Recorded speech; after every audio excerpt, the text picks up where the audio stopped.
कभी आपने पक्षियों को देखा है? जिस प्रकार मनुष्य संतान को जन्म देता है, पक्षी भी संतान को जन्म देते हैं। और जैसे ही इस संतान का इस संसार में प्रवेश हो जाता है, वो पक्षी उसे सहेज के रखता है, उसका ध्यान रखता है, उसके लिए घोंसला बनाता है, उसके लिए दूर कहीं से भोजन ले आता है, अपनी चोंच से उसके मुख में भोजन उसे खिलाता है, सब कुछ करता है। किंतु एक कार्य पक्षी करता है जो मनुष्य कभी नहीं करता।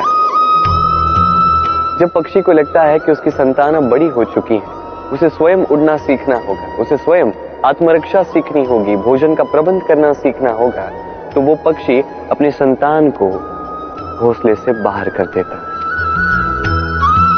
फिर वो पक्षी की संतान स्वयं उड़ना सीखती है, आत्मरक्षा सीखती है, धीरे धीरे वो आत्मनिर्भर बन जाती है। पर क्या मनुष्य यही अपनी संतान के साथ करता है? कदापि नहीं। मनुष्य अपनी ही संतान को स्वयं से ही बांध के रखता है, सदैव उसके लालन पालन का, उसके पालन पोषण का प्रबंध करके रखता है और ये सोचता है कि मैं तो इसका पालक हूं, इसका ध्यान रखना तो मेरा कर्तव्य है। पर नहीं, यही कार्य करते करते वो धीरे धीरे अपनी ही संतान का शत्रु बन जाता है, उसके विकास का शत्रु बन जाता है। इसलिए जब संतान बड़ी हो तो प्रेम अवश्य रखिए, किंतु पक्षी की भांति कठोर भी होना होगा, तभी उनका विकास होगा।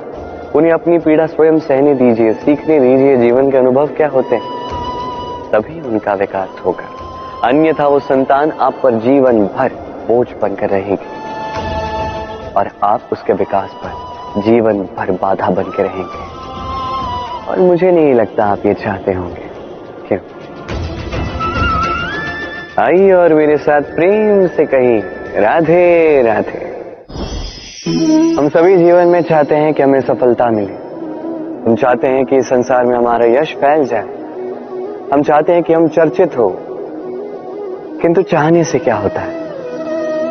यदि संसार में चर्चित होना है तो परिचित होना होगा परिश्रम से। जब तक आप परिश्रम से परिचित नहीं होगे, सफलता से परिचित नहीं होगे। संघर्ष तो करना होगा। हर दिन, हर वर्ष, जीवन की हर परिस्थिति में हो सकता है नई नई बाधाएं आए, नए नए चक्रवात आए। और आवश्यक नहीं कि हर चक्रवात विनाश के लिए ही आता है। कुछ चक्रवात आपका मार्ग प्रशस्त करने के लिए भी आते हैं, आपके मार्ग को साफ करने के लिए भी आते हैं। यदि आपको उदाहरण दूं तो जब बाढ़ आती है, जब घर बह जाता है, तो हम हताश हो जाते हैं, हम दुखी हो जाते हैं। परंतु वही बाढ़ हमारी धरा को इतना उपजाऊ बना देती है कि उस उपजे अन्न से हम वैसे और 10 घर बना सकते हैं। तो सकारात्मक रहिए और हर संघर्ष के लिए तत्पर रहिए, जीवन में बहुत आगे जाएंगे। तो आइए और मेरे साथ प्रेम से कहिए, राधे राधे। जीवन में कभी कभी हम उन परिस्थितियों में फंस जाते हैं जहां हमें लगता है कि हमें कुछ नया करना है, पर हम कर नहीं पाते, क्योंकि कहीं ना कहीं हम परंपराओं से बंधे हैं और हम उन परंपराओं को तोड़ना नहीं चाहते। एक ही प्रश्न आता है मन में, 4 लोग क्या कहेंगे, 4 लोग क्या सोचेंगे। मैं आपसे पूछता हूं, कौन है ये 4 लोग? जब आपका जन्म हुआ तब ये 4 लोग कहां थे? जब आप किसी विकट समस्या में फंस जाते हैं तब ये 4 लोग कहां होते? क्या आगे से आपको हाथ देते? या उन समस्याओं का सामना आप स्वयं करते हैं?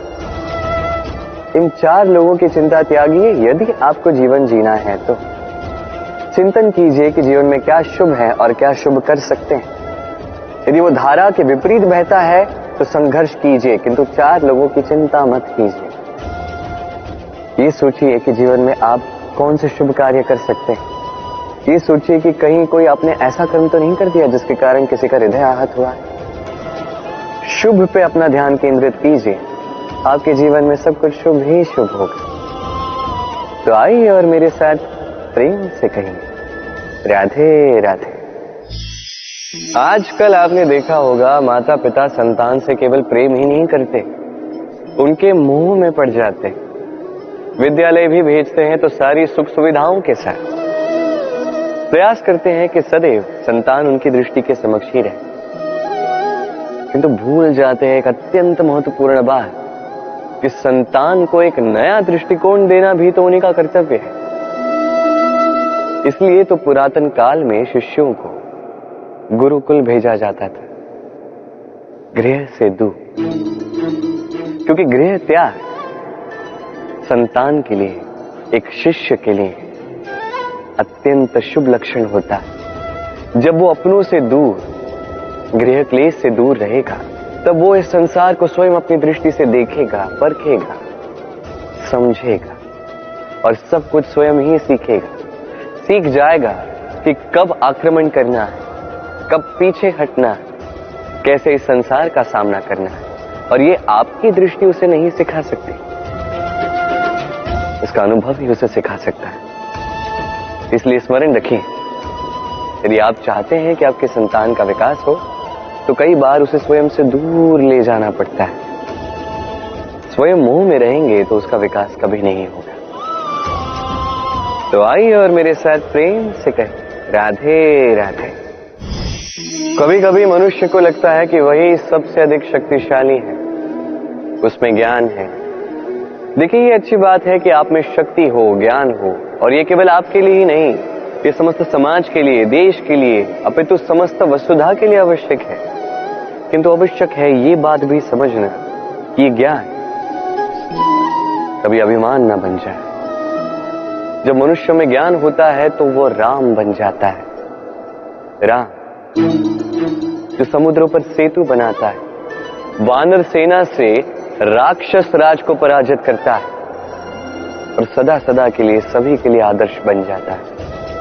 और यदि मनुष्य में अभिमान हो तो वो रावण बन जाता है। दुष्दिशाओं में भले ही यश क्यों ना हो, वो राक्षस बन जाता है, अपने साथ साथ समस्त कुल का विनाश कर देता है। अब ज्ञान या अभिमान, आपको क्या चाहिए, चयन आपका है, और आपका यही चयन निश्चित करेगा कि आपका कर्म क्या होगा, और आपका यही कर्म निश्चित करेगा कि आपका प्रारब्ध क्या होगा। तो शुभ कर्म कीजिए और मेरे साथ प्रेम से कहिए राधे राधे। धर्म शास्त्र का आरंभ होता है कर्म से। कर्म जिससे सबका आरंभ होता है, कर्म जो सबसे बड़ा है। इस कर्म के दो अंग होते हैं, एक उद्देश्य और दो क्रिया। उद्देश्य और क्रिया मिलके कर्म बनता है। कर्म का आरंभ होता है मन के उद्देश्य से। मन में उद्देश्य आता है, विचार आता है कि मैं ये करूंगा, और तत्पश्चात साकार होता है शरीर की क्रिया से। ऐसे होता है कर्म। ये क्यों का अर्थ है उद्देश्य, और ये उद्देश्य क्रिया से बहुत बड़ा होता है। ये जो कर्म फल मिलता है ना, ये उद्देश्य का मिलता है, शरीर की क्रिया का नहीं।